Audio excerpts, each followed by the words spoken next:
Good morning, students. So today we are going to start the next chapter, the chapter number 6, that is retirement of a partner. So this is same as we have done in the admission of a partner, right? We have already done admission of a partner. So admission of partner में क्या था कि already partners हैं और उसमें एक नया partner admit हो रहे हैं, तो उनमें क्या क्या इफेक्ट पड़ा था, उनकी रेशियो चेंज हुई थी, राइट? मतलब we have to calculate new profit sharing ratio, we have to calculate sacrifice ratio, and we have to distribute the old profits in old profit sharing ratio, right? So अब इसमें क्या है कि जैसे already partners हैं और एक partner retire हो रहा है, और रिटायरमेंट्स की कैसे कंडीशंस है, now it depends according to the section 32, उसमें कुछ उन्होंने मोड्स दिए हुए हैं कैसे कैसे पार्टनर रिटायर हो सकता है।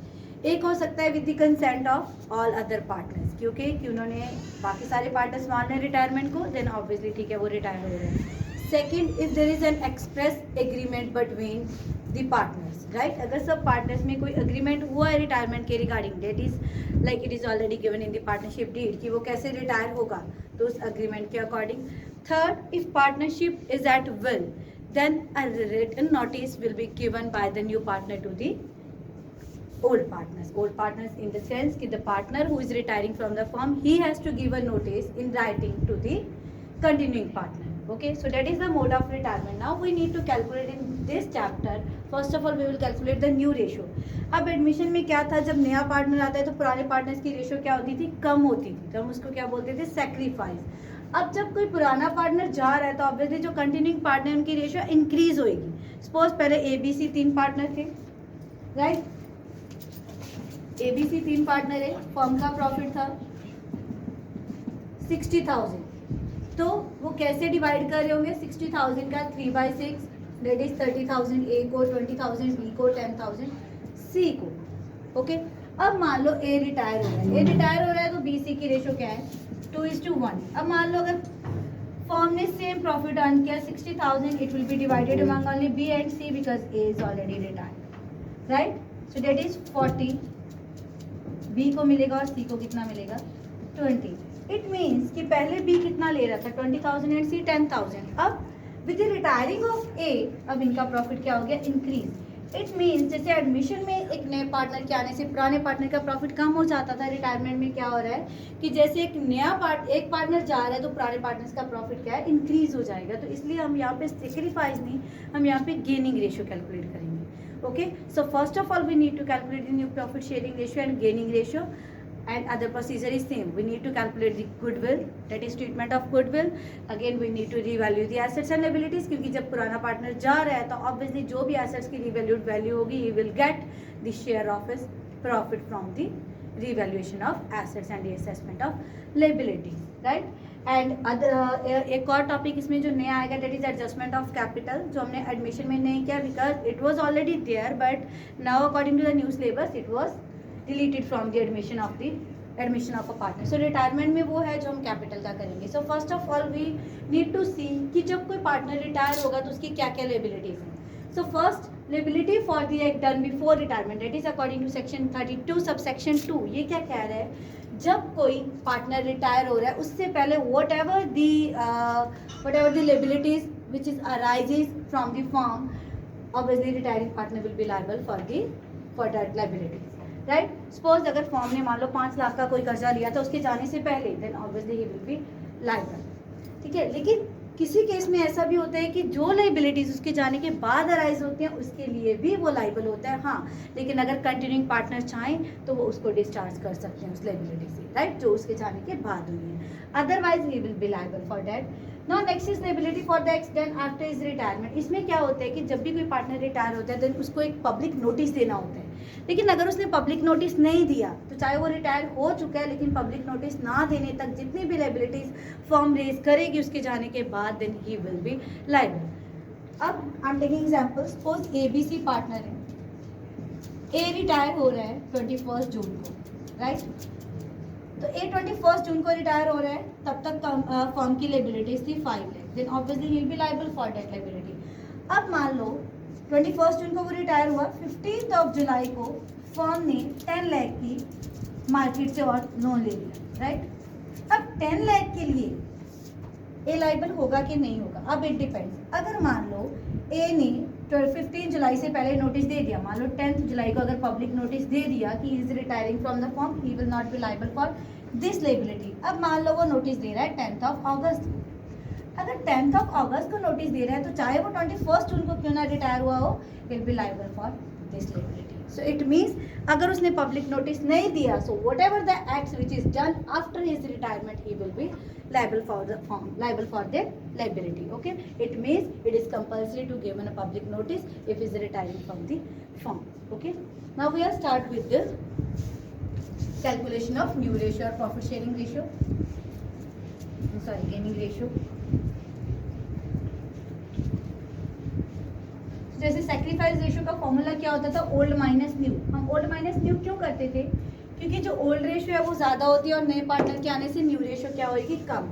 अब हम क्या कैलकुलेट करेंगे, गेनिंग रेशियो। गेनिंग रेशियो क्या होगी, that is new ratio minus old ratio. Why, because जब कोई ओल्ड पार्टनर जाएगा देन ऑब्वियसली जो कंटिन्यूइंग पार्टनर होंगे उनका शेयर अब क्या हो रहा है, इंक्रीज हो रहा है। ठीक है, old ratio means it means उनकी जो पहली रेशियो थी वो कम थी। जैसे हमने एग्जांपल ली थी कि अगर पहले 60,000 प्रॉफिट 30-20-10 था और अगर ए चला गया देन उनका प्रॉफिट हो गया था 40-20। इट मीन्स उनका जो न्यू शेयर था वो ज़्यादा था as compare to the old. So gaining ratio will be equal to new ratio minus old ratio. Okay, and new profit sharing ratio अगर हमने न्यू कैलकुलेट करनी देन ये क्या होगी, ओल्ड रेशियो प्लस जो उनका गेनिंग शेयर है,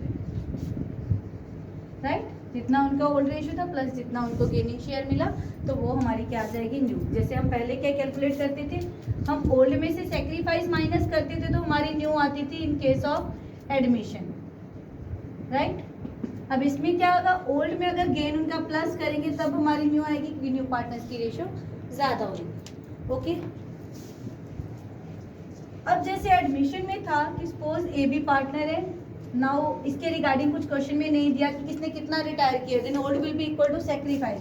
अब इसमें होगा सेम, जैसे suppose A B and C are partners sharing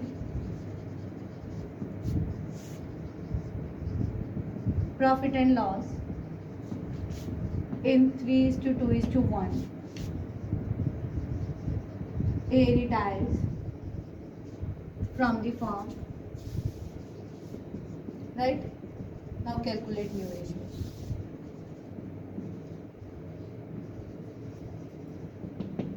अब सिंपल है, इसमें ABC पार्टनर है, रेशियो है 3:1। ए रिटायर होगा तो हम ए की रेशियो को छोड़ देंगे, it means new ratio between B and C क्या आएगी, 2:1, राइट। सो ये क्या, इफ ए रिटायर एंड ये इनकी गेनिंग रेशियो होगी और ये न्यू रेशियो होगी। अगर मान लो बी रिटायर हो रहे, अगर बी रिटायर होएगा, ठीक है, इसको छोड़ दो, देन ए एंड सी की क्या रहेगी, 3:1। अगर सी रिटायर हो रहा है then new ratio will be, C को छोड़ दे, ए एंड बी की रेशियो क्या है, 3:2। This is very simple to calculate. तो जो हम पहले ये लेते थे रेशियो 3:1, ए चला गया 2:1, बी चला गया 3:1, सी चला गया 3:2। ओके, अब अगर इन्होंने क्वेश्चन में स्पेसिफाई किया हुआ है, suppose it is written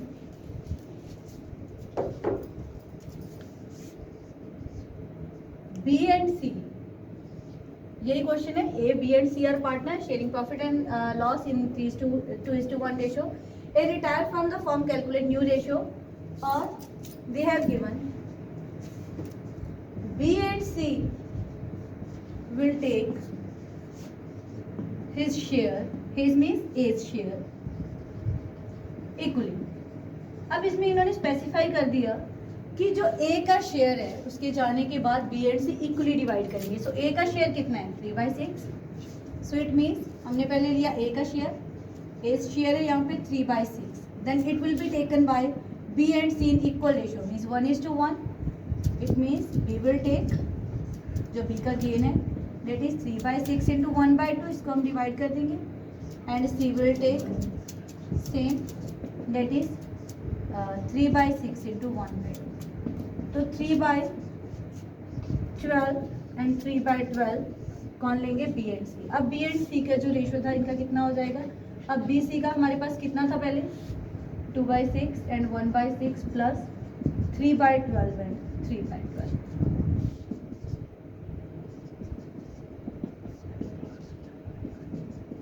that is 7/12 and 5/12. The new ratio between B and C will be 7:5. So means अगर इन्होंने क्वेश्चन में स्पेसिफाई किया हुआ है कि B एंड C उस रेशियो के किस शेयर में लेंगे, तो हम पहले उसके शेयर को उससे मल्टीप्लाई करेंगे एंड देन बी सी में क्या कर देंगे, ऐड, क्योंकि ये इनकी ओल्ड थी और ये इनकी क्या आ गई, गेनिंग रेशियो। मतलब ये जो हमने कैलकुलेट किया that is gaining ratio. You can say 3/12 3/12 3:3 और 1:1 will be the gaining ratio. अगर यहाँ पे लिख दिया मान लो कि A share will be taken by B only, then क्या करेंगे हम, सिर्फ बी में प्लस कर देंगे और सी का एज इट इज। जैसे फॉर एग्जांपल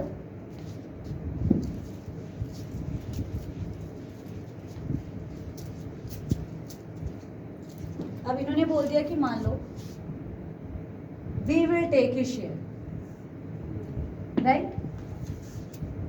अब ए बी सी का शेयर क्या था, 3/6 2/6 एंड 1/6। अगर सिर्फ बी को मिलेगा ठीक है, इसको हम क्या कर देंगे, बी को दे देंगे, तो ये तो चला गया। अब बी एंड सी की रेशियो क्या होगी, 5:1। अगर बोला कि सिर्फ सी ही उसका शेयर लेगा, ये पहले था उनका, तो ऑब्वियसली अब इसका शेयर चला गया और किसको मिल गया, सी को। 2/6 इसका तो 0 हो गया and 4/6। It means new ratio between B and C will be 2:4 और यू कैन से 1:2। ओके, सो इस तरह के क्वेश्चंस हमें होंगे when we have to calculate ratio. Okay, now we will start with the next topic in next video.